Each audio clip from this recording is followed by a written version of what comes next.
പുലരിക്കായി മാറി മറയേണ്ടതോർത്ത്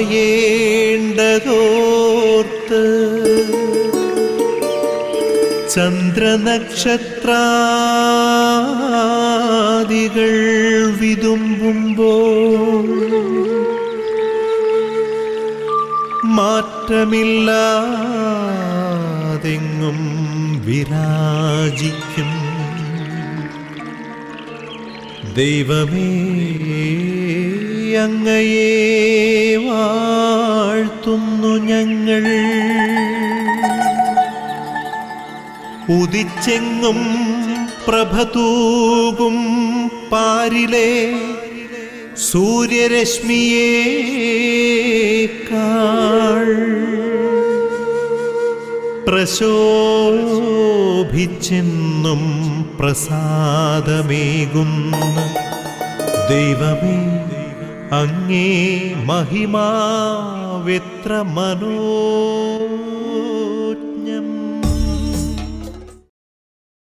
ഇന്നത്തെ പ്രഭാത വിരുന്നിലേക്ക് ഗുഡ്നസ് ടിവിയുടെ ലോകമെമ്പാടുമുള്ള എല്ലാ പ്രേക്ഷകർക്കും ഹൃദ്യമായ സ്വാഗതം.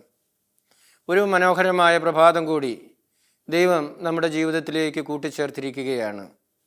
ഈ പ്രഭാതത്തെ ഓർത്ത്, ദൈവം നമുക്ക് നൽകിയ ഈ ദിവസത്തെ ഓർത്ത് നമുക്ക് ദൈവത്തെ സ്തുതിക്കാം, ദൈവത്തെ ആരാധിക്കാം, ദൈവത്തിന് നമുക്ക് നന്ദി പറയാം.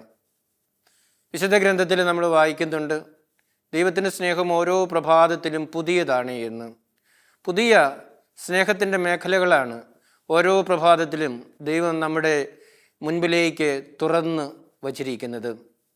ഈ വലിയ വിരുന്നിനെ ഓർത്ത് നമ്മുടെ കണ്ണുകൾക്കും കാതുകൾക്കും ഹൃദയത്തിനും ദൈവം ഒരുക്കിയിരിക്കുന്ന ഈ വലിയ വിരുന്നിനെ ഓർത്ത് നമുക്ക് ഈ ചരാചരങ്ങളോട്, ഈ പ്രപഞ്ചത്തിലെ എല്ലാ ചരാചരങ്ങളോടും ചേർന്ന് ദൈവത്തെ സ്തുതിക്കുകയും ആരാധിക്കുകയും അവിടുത്തേക്ക് നമുക്ക് നന്ദി പറയുകയും ചെയ്യാം. പ്രിയപ്പെട്ടവരെ, ഈ പ്രഭാതത്തിൽ ഈ വിരുന്ന് നമ്മൾ ആസ്വദിക്കാനായിട്ട് ഒരുങ്ങുമ്പോഴും നമ്മുടെ അമ്മയായ പരിശുദ്ധ കന്യകാമറിയത്തിൻ്റെ മാധ്യസ്ഥം പ്രത്യേകമായിട്ട് നമുക്ക് അപേക്ഷിക്കാം. നന്മ നിറഞ്ഞ മറിയമേ സ്വസ്തി, കർത്താവ് നിന്നോടുകൂടെ, സ്ത്രീകളിൽ നീ അനുഗ്രഹിക്കപ്പെട്ടവളാകുന്നു. നിന്റെ ഉദരത്തിൻ്റെ ഫലമായി ഈശോ അനുഗ്രഹിക്കപ്പെട്ടവനാകുന്നു. പരിശുദ്ധ മറിയമേ തമ്പുരാൻ്റെ അമ്മേ, പാപികളായ ഞങ്ങൾക്ക് വേണ്ടി ഇപ്പോഴും ഞങ്ങളുടെ മരണസമയത്തും തമ്പുരാനോട് അപേക്ഷിച്ചു കൊള്ളണമേ. ആമേൻ. പ്രിയപ്പെട്ടവരെ, ഈ പ്രഭാതത്തിൽ നമുക്ക് കർത്താവിൻ്റെ വചനം ശ്രവിക്കുവാനായിട്ട് നമുക്കൊരുങ്ങാം. എന്താണ് ഈ പ്രഭാതത്തിൽ നമ്മളോട് കർത്താവിന് പറയാനായിട്ട് ഉള്ളത് എന്ന് ദാഹിച്ച് നമുക്ക് കാത്തിരിക്കാം. പരിശുദ്ധാത്മാവിൻ്റെ അഭിഷേകത്തിനായിട്ട് നമുക്ക് പ്രാർത്ഥിക്കാം. ആത്മീയ അഭിഷേകം ഉണ്ടാകുമ്പോഴാണ് വചനത്തിൻ്റെ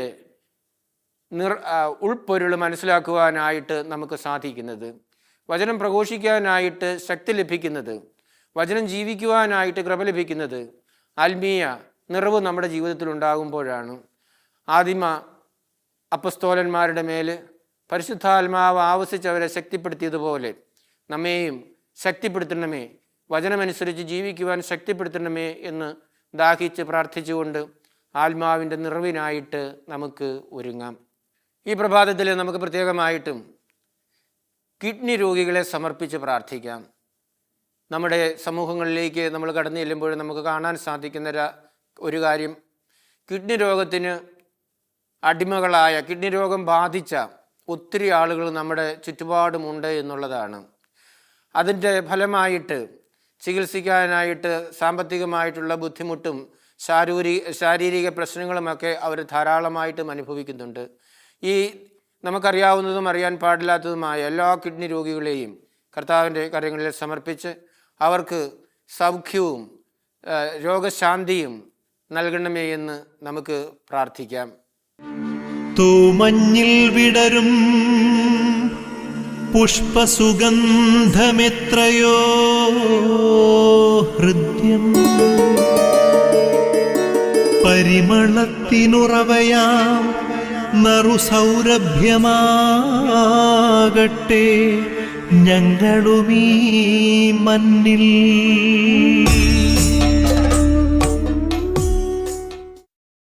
ഈ പ്രഭാതത്തിൽ നമുക്ക് വിശുദ്ധ മത്തായിയുടെ സുവിശേഷം 10-ാം അധ്യായം 7 മുതൽ 13 വരെയുള്ള വചനങ്ങൾ വായിച്ച് ധ്യാനിക്കാം. പോകുമ്പോൾ സ്വർഗരാജ്യം സമീപിച്ചിരിക്കുന്നു എന്ന് പ്രസംഗിക്കുവിൻ. രോഗികളെ സുഖപ്പെടുത്തുകയും മരിച്ചവരെ ഉയർപ്പിക്കുകയും കുഷ്ഠരോഗികളെ ശുദ്ധരാക്കുകയും പിശാചുക്കളെ ബഹിഷ്കരിക്കുകയും ചെയ്യുവിൻ. ദാനമായിട്ട് നിങ്ങൾക്ക് കിട്ടി, ദാനമായിട്ട് തന്നെ നിങ്ങൾ കൊടുക്കുവിൻ. നിങ്ങളുടെ അരപ്പട്ടയിൽ സ്വർണമോ വെള്ളിയോ ചെമ്പോ കരുതി വയ്ക്കരുത്. യാത്രയ്ക്ക് സഞ്ചിയോ 2 ഉടുപ്പുകളോ ചെരുപ്പോ വടിയോ കൊണ്ടുപോകരുത്. വേല ചെയ്യുന്നവൻ ആഹാരത്തിന് അർഹനാണ്.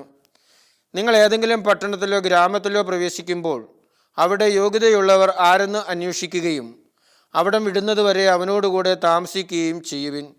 നിങ്ങൾ ആ ഭവനത്തിൽ പ്രവേശിക്കുമ്പോൾ അതിന് സമാധാനം ആശംസിക്കണം.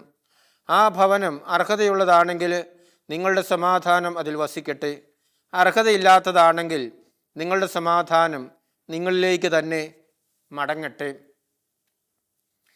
പ്രിയപ്പെട്ടവർ, ഈശോ തൻ്റെ ആദ്യ ശിഷ്യന്മാരെ ആദ്യമായിട്ട് പ്രേക്ഷിത വേലയ്ക്ക് അയക്കുമ്പോൾ അവർക്ക് കൊടുക്കുന്ന നിർദ്ദേശങ്ങളാണ് ഇപ്പോൾ നമ്മൾ വായിച്ച് കേട്ടത്. ഈശോ കൊടുക്കുന്ന നിർദ്ദേശങ്ങൾ ഈ ആധുനിക കാലഘട്ടത്തിൽ നമ്മൾ ചിന്തിക്കുമ്പോൾ, ഈ ആധുനിക ലോകത്തിൻ്റെ പശ്ചാത്തലത്തിൽ നമ്മൾ പരിഗണിക്കുമ്പോൾ അത് വിവേകപൂർവമല്ലാത്ത ഒരു ഉപദേശമായിട്ട് നമുക്ക് തോന്നിയെന്ന് വരാം. ഈശോ അവരെ അയക്കുമ്പോൾ അവരോട് പറയുന്നത്, നിങ്ങൾ ദൈവരാജ്യം പ്രഘോഷിക്കുവിൻ, രോഗികളെ സുഖപ്പെടുത്തുവിൻ, പിശാചുക്കളെ ബഹിഷ്കരിക്കുവിൻ എന്നൊക്കെയാണ്. അതിനുശേഷം ഈശോ അവർക്ക് ആവശ്യമായിട്ടുള്ള ഒരു മിഷൻ പ്രവർത്തനത്തിന്, പ്രേക്ഷിത വേലയ്ക്ക് ആവശ്യമായിട്ടുള്ള കാര്യങ്ങളൊക്കെ അവരുടെ ജീവിതത്തിൽ നിന്നും എടുത്തു മാറ്റുന്നതായിട്ടാണ് നമുക്ക് കാണാനായിട്ട് സാധിക്കുന്നത്. ഈശോ പറയാണ്, നിങ്ങളുടെ അരപ്പട്ടയിൽ സ്വർണമോ വെള്ളിയോ ചെമ്പോ കരുതി വയ്ക്കരുത്. യാത്രയ്ക്ക് സഞ്ചിയോ ഉടുപ്പോ 2 ഉടുപ്പുകളോ ചെരുപ്പോ വടിയോ കൊണ്ടുപോകരുത് എന്ന് പറയുകയാണ്. ഒരു പ്രേക്ഷിത വേലയ്ക്ക് പോകുന്ന മനുഷ്യനെ സംബന്ധിച്ചിടത്തോളം ആവശ്യമായിട്ടുള്ള കാര്യങ്ങളാണ് ഇതൊക്കെ. പണം, അതുപോലെ തന്നെ വസ്ത്രം, ചെരുപ്പ്, സഞ്ചി, വടി, ഇതൊക്കെ ഒരു പ്രേക്ഷിത വേലയ്ക്ക് ആവശ്യമായിട്ടുള്ള കാര്യങ്ങളാണ്. എന്നാൽ ഈശോ പറയുകയാണ്, ഇതൊന്നും നിങ്ങൾ നിങ്ങളുടെ ജീവിതത്തിൽ കൊണ്ടുപോകരുത്, അതിൽ നിന്നൊക്കെ നിങ്ങൾ വിട്ടു നിൽക്കണമെന്നാണ് ഈശോ ഇവിടെ സൂചിപ്പിക്കുന്നത്. അതിൻ്റെ അർത്ഥം, പ്രേക്ഷിത വേലയ്ക്ക് പോകുന്നവൻ സമ്പത്തിലും മറ്റു വസ്തുക്കളിലുമൊന്നുമല്ല ആശ്രയിക്കേണ്ടത്, ദൈവത്തിൻ്റെ പരിപാലനയിൽ, ദൈവത്തിൻ്റെ ശക്തിയിൽ ആശ്രയിച്ചു കൊണ്ട് പോകണം എന്നാണ്. തോമസ് എന്ന ഒരു ചെറുപ്പക്കാരൻ, അവന് പർവ്വതാരോഹണം നടത്തണമെന്ന് വലിയൊരു ആഗ്രഹമുണ്ടായിരുന്നു. അങ്ങനെ ഒരു പർവ്വതാരോഹണത്തിനായിട്ട് അവൻ ഒരുങ്ങി. അതിനു വേണ്ടുന്ന എല്ലാ വസ്തുവകകളും അവൻ്റെ ബാഗിൽ നിറച്ച് അവൻ പർവ്വതാരോഹണം ആരംഭിച്ചു. പക്ഷേ കുറച്ച് ചെന്നപ്പോൾ ഇവൻ മടുത്തു. ഇവന് മുന്നോട്ട് പോകാനായിട്ടൊട്ടും സാധിക്കുന്നില്ല. കാരണം ഇവൻ്റെ സുരക്ഷിതത്വത്തിനു വേണ്ടി കരുതിയിരിക്കുന്ന വസ്തുവകകളുടെ ഭാരം നിമിത്തം അവൻ്റെ നടു ഒടിഞ്ഞു പോകുന്നതായിട്ടാണ് അവന് തോന്നിയത്. അങ്ങനെ അവൻ തളർന്നിരിക്കുമ്പോൾ ആ പർവ്വതാരോഹണം നടത്തിക്കൊണ്ടിരുന്ന പ്രായമായ ഒരു മനുഷ്യൻ അവൻ്റെ അടുത്തേക്ക് വന്നിട്ട് അവനോട് പറഞ്ഞു, നിനക്ക് ഈ മല കയറുകയും ഇത് വിജയപ്രദമായിട്ട് അവസാനിപ്പിക്കുകയും ചെയ്യണമെങ്കിൽ നിൻ്റെ ജീവിതത്തിൽ കുറേ കാര്യങ്ങളൊക്കെ ഉപേക്ഷിക്കേണ്ടതായിട്ടുണ്ട്.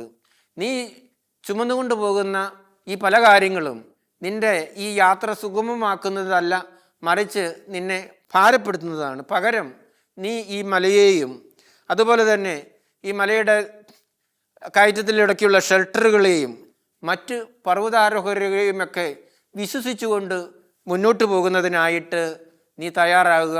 അങ്ങനെ നീ തയ്യാറായാൽ നിനക്ക് ഈ യാത്ര സുഗമമായിട്ട് അവസാനിപ്പിക്കുവാനായിട്ട് സാധിക്കുമെന്ന്.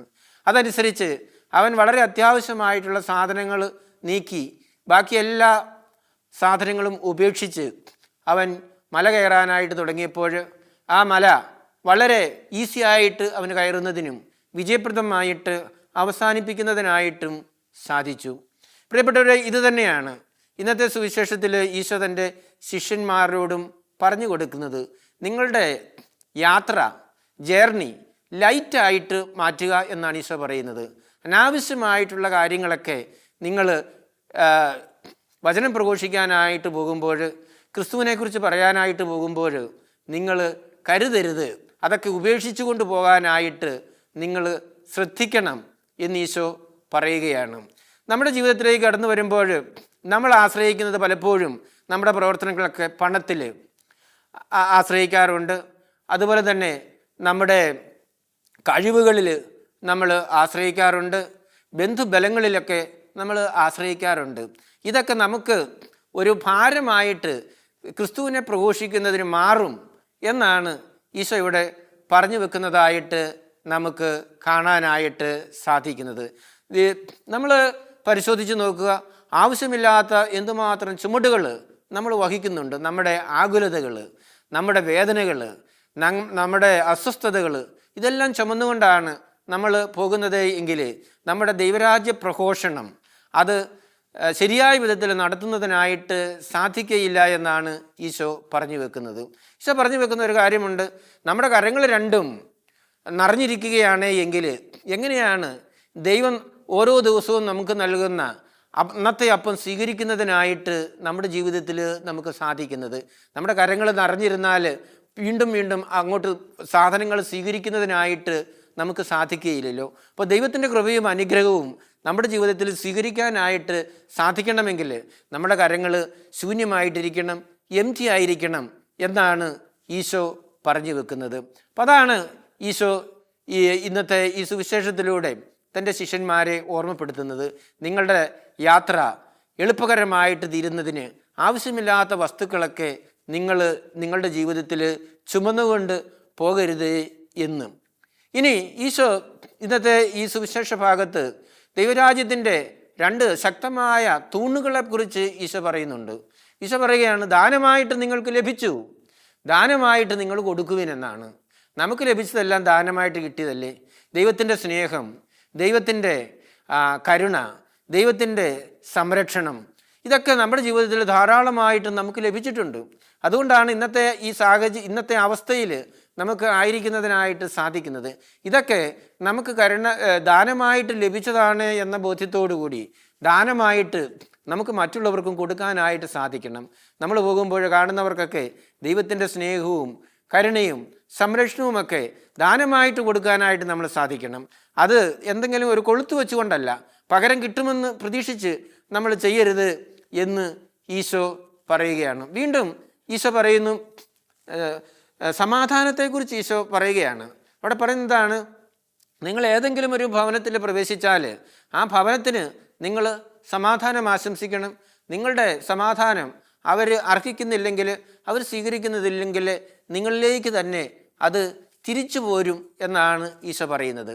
അപ്പം അതിൻ്റെ അർത്ഥം എന്താണെന്ന് ചോദിച്ചാൽ, നമ്മൾ സമാധാനം കൊടുത്താൽ അത് മറ്റുള്ളവർ സ്വീകരിക്കണം എന്ന് യാതൊരു നിർബന്ധവുമില്ല. നമ്മുടെ മനസ്സിൻ്റെ സമാധാനം അടങ്ങിയിരിക്കുന്നത് മറ്റുള്ളവർ നമ്മളെ എങ്ങനെ സ്വീകരിക്കുന്നു എന്ന് നോക്കി ആയിരിക്കരുത്. മറ്റുള്ളവർ നമ്മളുടെ വാക്കുകൾ കേട്ടാലും കേട്ടില്ലെങ്കിലും നമ്മൾ സമാധാനമുള്ള ആളുകളായിരിക്കണം. മറ്റുള്ളവർ നമ്മളെ സ്വീകരിക്കാത്ത ഒരു സാഹചര്യം ഉണ്ടാകുമ്പോൾ ദേഷ്യപ്പെടുകയോ അല്ലെങ്കിൽ അസ്വസ്ഥരാകുകയോ നമ്മൾ ചെയ്യരുത്. അങ്ങനെ സാഹചര്യങ്ങൾ നമ്മുടെ ജീവിതത്തിലുണ്ടായാൽ ആ സ്ഥലത്തു നിന്നും നമ്മുടെ സാധനങ്ങളൊക്കെ പാക്ക് ചെയ്ത് സമാധാനത്തോടുകൂടി മറ്റൊരു സ്ഥലത്തേക്ക് പോകുന്നതിനായിട്ട് നമ്മൾ തയ്യാറാകണം എന്നാണ് ഈശോ പറഞ്ഞു വെക്കുന്നത്. പലപ്പോഴും ഇത് നമ്മുടെ ജീവിതത്തിൽ ഒരു വെല്ലുവിളിയാണ്. നമ്മൾ പറയുന്നത് കേൾക്കാതെ സ്വീകരിക്കാത്ത ആളുകളെ സ്വീകരിക്കുവാനും അവരെ അംഗീകരിക്കുവാനുമൊക്കെ നമുക്ക് പലപ്പോഴും ബുദ്ധിമുട്ടുകൾ അനുഭവപ്പെട്ടെന്ന് വരും. എന്നാൽ ഈശോ നമ്മളോട് പറയുന്നു, അതല്ല, അവർ നമ്മളോട് എങ്ങനെ പെരുമാറുന്നു എന്ന് വിചാരിച്ച് എന്ന രീതിയിലല്ല നമ്മുടെ പെരുമാറ്റവും നമ്മുടെ ജീവിതവും നമ്മുടെ മറുപടിയുമൊക്കെ എന്നാണ് ഈശോ പറഞ്ഞു വെക്കുന്നത്. പ്രിയപ്പെട്ടവരെ, കർത്താവ് തൻ്റെ ശിഷ്യന്മാർക്ക് കൊടുത്ത ആ നിർദ്ദേശങ്ങളൊക്കെ സുവിശേഷ പ്രഘോഷണത്തിന് വളരെ ഉപകാരപ്രദമായിട്ടുള്ള കാര്യങ്ങളാണ് എന്നാണ് ഇന്ന് നമുക്ക് മനസ്സിലാക്കുന്നതിനായിട്ട് സാധിക്കുന്നത്. കർത്താവിൻ്റെ വചനത്തെ ഗൗരവപൂർവ്വം എടുത്തുകൊണ്ട് നമ്മുടെ വചനപ്രഘോഷണ മേഖലകളിൽ വ്യാപരിക്കുന്നതിനായിട്ട് നമുക്ക് സാധിക്കട്ടെ. ആബാ പിതാവേ, സ്നേഹാഗ്നിയാൽ ജ്വലിക്കട്ടെ മക്കളാ ഞങ്ങളെല്ലാം.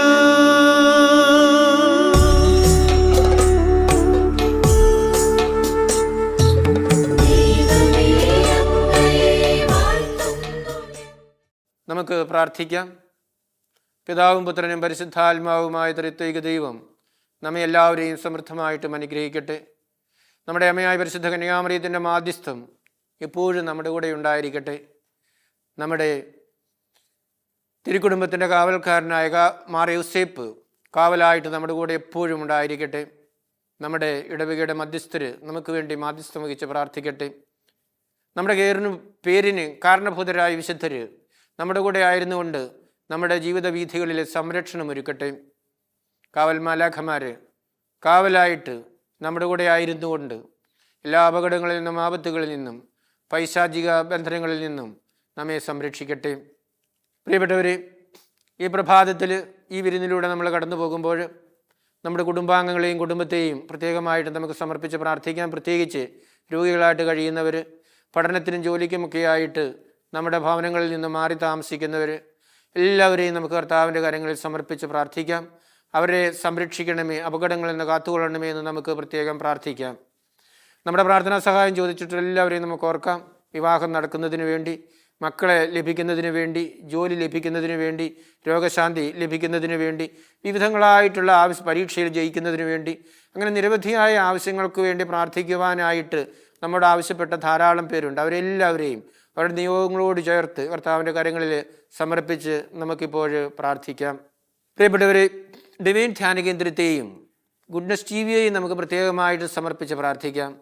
ഈ ധ്യാന കേന്ദ്രത്തിലൂടെയും ഈ ചാനലിലൂടെയും ദൈവത്തിൻ്റെ വചനം ലോകമെങ്ങും എത്തപ്പെടുന്നതിനും ആളുകളെ മാനസാന്തരത്തിലേക്ക് നയിക്കുന്നതിനുമുള്ള കൃപയും അനുഗ്രഹവും ലഭിക്കുന്നതിനു വേണ്ടി ഈ ധ്യാന കേന്ദ്രത്തെയും ഈ ചാനലിനെയും സമർപ്പിച്ച് സാധിക്കുന്ന എല്ലാവരും ഒരു കൊന്തയെങ്കിലും ചൊല്ലി മരിയൻ ധ്യാന കൂടാരങ്ങളിലിരുന്ന് പ്രാർത്ഥിച്ചു കൊണ്ടിരിക്കുന്ന സഹോദരങ്ങളോട് ചേർന്ന് പ്രാർത്ഥിക്കണമെന്ന് പ്രത്യേകം ഞാൻ അപേക്ഷിക്കുകയാണ്. ഒരു നിമിഷം നമുക്ക് നമ്മുടെ കാര്യങ്ങൾ സ്വർഗത്തിലേക്ക് ഉയർത്തി കണ്ണുകൾ അടച്ച് നമുക്ക് കർത്താവിനെ ഉയർന്ന സ്വരത്തിൽ സ്തുതിച്ച് പ്രാർത്ഥിക്കാം.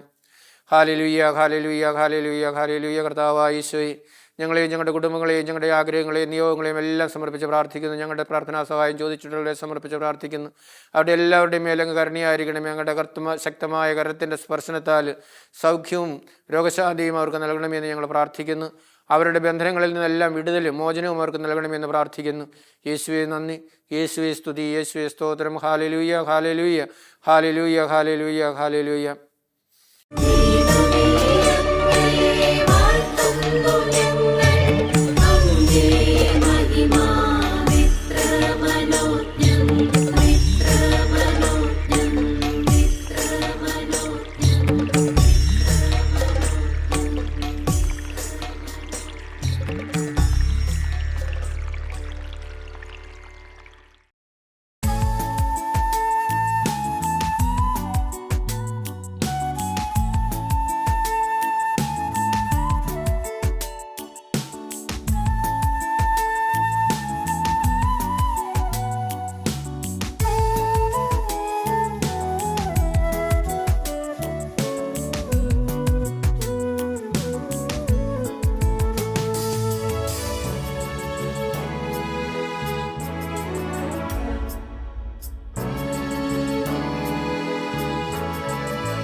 കുർബാനയപ്പം പോലെ കുഞ്ഞായൊരപ്പം,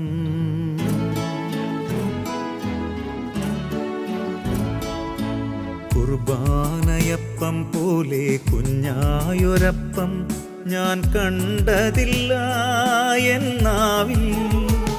ഇന്നു നീ വന്നിടുമ്പോൾ ഈ അപ്പം ഈശോയെ നീ അല്ലയോ. ദിവ്യകാരുണ്യ അപ്പമേ, നിത്യജീവന്റെ അപ്പമേ,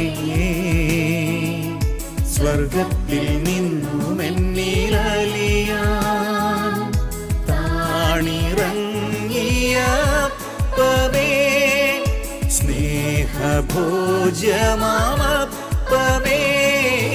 ദിവ്യകാരുണ്യ അപ്പമേ, നിത്യജീവന്റെ അപ്പമേ,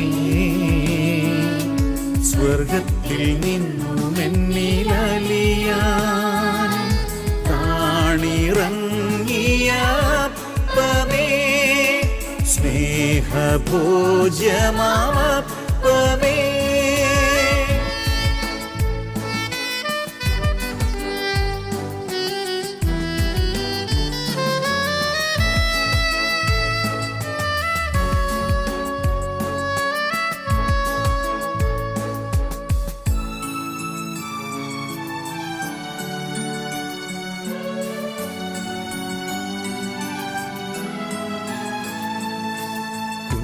കൈകൂപ്പുമ്പോൾ ആഗ്രഹിച്ചു ഈശോയെ നീ എൻ്റെ സ്വന്തമാകാൻ.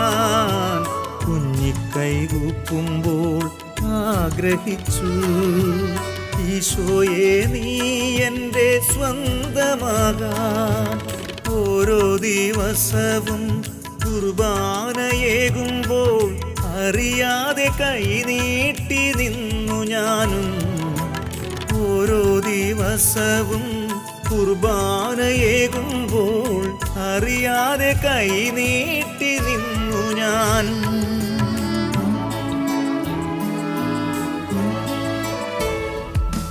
ദിവ്യകാരുണ്യ അപ്പമേ,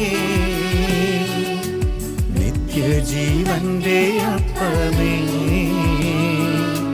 സ്വർഗത്തിൽ നിന്നും എന്നിലലിയാൻ താണിറങ്ങിയ അപ്പമേ, സ്നേഹഭോജ്യമാമപ്പമേ.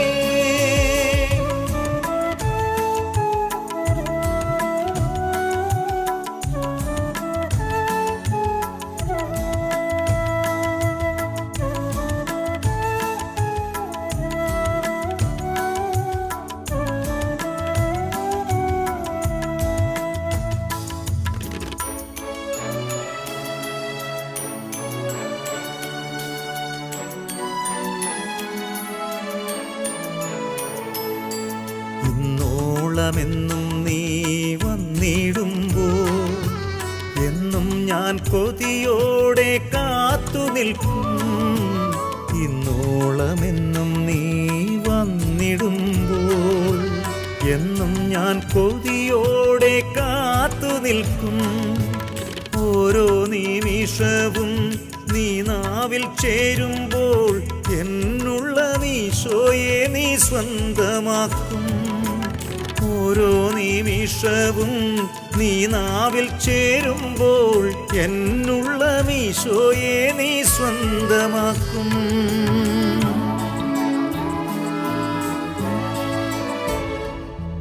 കുർബാനയപ്പം പോലെ കുഞ്ഞായൊരപ്പം,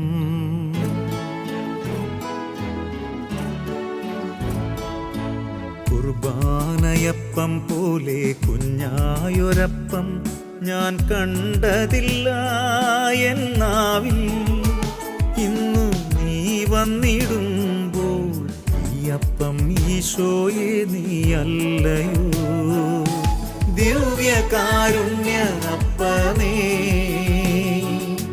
നിത്യജീവന്റെ അപ്പമേ,